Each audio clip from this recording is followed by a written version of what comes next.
Ladies and gentlemen, Bill Burr.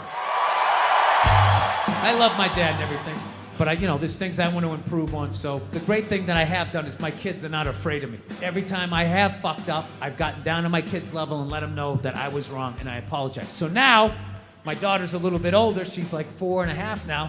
So now whenever I start flipping out, she actually has been helping me to stop.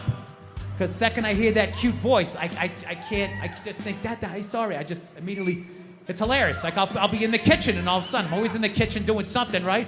And one day I just come in like, what the fuck kind of toaster is this? What was wrong with the other toaster? I need to download the app to make fucking cocksucking. And all of a sudden, she'll just be like, Dad, don't scream like that. And the second I hear that voice, I'm like, you're right, buddy.